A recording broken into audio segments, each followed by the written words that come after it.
and then eventually Krishna will fulfill your desires, or he will produce detachment within you, so that you're no longer interested,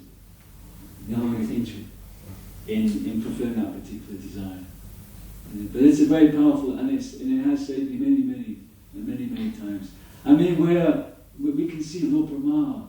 He's the most intelligent living being in the universe, and he became bewildered by the material energy. What to speak of us, isn't it? What to speak of us? We're going to get bewildered, aren't we? We're going to get bewildered. And therefore, what we have to do, we have to stay with the devotees. Stay with the devotees, be determined, continue the process. This movement is called the Sankirtan movement. San comes from the Sanskrit word sam, S-A-M, which means together or congregational. You understand? Now, what that means is that together we have to do things. Together we have to serve Krishna. We have to chant. We have to serve. We have to do all the varieties of service. It's together we have to do it. You understand? We have to do everything, all our devotional service. We have to do it in the association of devotees. You know, and then that will give us strength, enthusiasm, protection. And we always have to do it in the association of devotees. In the Srimad Bhagavatam, in the 5th canto, we hear the story of Bharat Maharaj, isn't it? Bharat Maharaj was practicing spiritual life, and he was doing it in the forest. And he was doing it alone, wasn't he? He was doing it alone in the forest. And then this deer came along, he became attached, isn't it? He became attached. Now, supposing one of us became attached to a deer, isn't it? Like, remember one of the ladies sees this nice little deer, picks it up to the ashram, looking after it. And one of the other Mataji's would probably say, "Hey, what are you doing with that deer?" "What are you doing with that deer?" Do you understand? They would, well, you have to explain yourself, you understand? So it's that type of thing, you understand? It's that type. When you're in the association of devotees, if you do something, then someone's going to say, "Well, why are you doing that?" That would cause you to think, you know? That would cause you to think, yeah, why am I doing that? Why do that? Is that in line with my guru? Let me ask my guru. You see what I mean? It'll cause you, but on your own, you'll find that, you know, you can develop some maybe wrong idea, and then that gets even worse and worse. You understand? There's no one there to correct you. So therefore, all spiritual activities in this particular age, we should do it with the devotees. Don't ever go out on your own. You'll find that it becomes very, very difficult, and there's a greater chance of deviation. Also, it's not enjoyable. It's not much fun, is it? Is that when you go out and do books, or any service, in the cooking or the deity worship, when you do any when you do any service, you find it's fun, isn't it, when you do it with other devotees, isn't it? Isn't it? It's really enjoyable, isn't it? Even when you go out and do books on the street and there's all these people saying horrible things to you, and it's cold and so many other things, you find if you do it with a devotee, it's just fun, isn't it? It's just fun. Alright, so I'll stop there and ask if there are any questions. You had a question? What's your name, by the way? Jason. Jason. You said don't go off on your own, but sometimes, you know, like, if you've had to go off on your own to get away from the material world, sometimes, like, it's hard to get out of an old routine.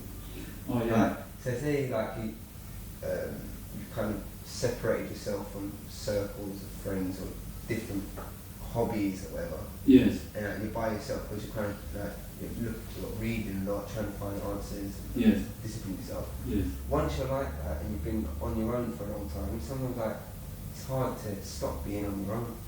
Yeah, I mean, for example, how old are you, by the way?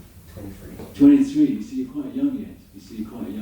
Normally, when you get old, you know, 50s, 60s, it's more difficult to change. It doesn't mean you can't change, but it's just more difficult. But in your 20s, you'll find that it's quite easy to change. What you need is a motivation to change. It's motivation, you understand?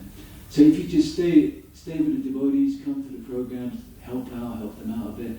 I found I became very attached to the devotees when I did practical service. And when I first came, I was helping out in the kitchen. Do you know what I mean? Doing so many things, helping with the cooking, the washing the pots, all those things, the cleaning, everything. And I found you become really, really close to the devotees. and then you see, wow, this is a lot of fun. You know, and it was really nice. And I remember when I joined, there's many Prabhupada disciples, and there was even a Prabhupada disciple washing the pots, and we used to wash the pots together. He used to be telling me all these stories and preaching to me, and it was really nice. And after we'd done the pots, we'd go off and sit, and we'd take prashad together. It was really, really nice. I remember that, because I was also a very, very, very sort of solitary person as well, like yourself. But if you just be with the devotees, you'll see that you'll get a higher taste. You get a higher experience of happiness. And then you think, yeah, I want that. I want that. And then you will automatically, your behavior will automatically change. That is true, because like this, being with devotees kind of enriches my solitude. So for a little bit I can be by myself, like when I leave here. Yeah. For a few days. So maybe without that kind of companionship of the other devotees, the solitude wouldn't be bearable at all. But because of that, I can be alone for like 1 or 2 days and then I come back. Yeah, well, that's good. I mean, it's obviously changing. That's great. Maybe you didn't understand exactly what I meant, but what you said, I understood perfectly. It's great. Thank you. All right, thank you very much. Thank you. Any other questions? Yes. Political questions. Sorry to ask. So you said that this movement can only be spread by ISKCON? Or? No. What I'm saying, just because I mean, what I'm saying, the Lord Chaitanya, as I said, this movement was to be spread in every town and village. The chant of the holy name will be spread in every town and village. And we can see now that's happening now. The ISKCON movement is spreading centers in all over the world. I don't know how many we have. I mean, 20 years ago we had about 200 centers. So I don't know how many we have now. Someone has to count them. But it's isn't it? Someone has to count. But it's a lot. It's a lot of, and it's increasing all the time. It's increasing as well. People, you know, so we can see, I mean, if we had to logically make a prediction, logically you would say, yes. Do you know what I mean? You see what I mean?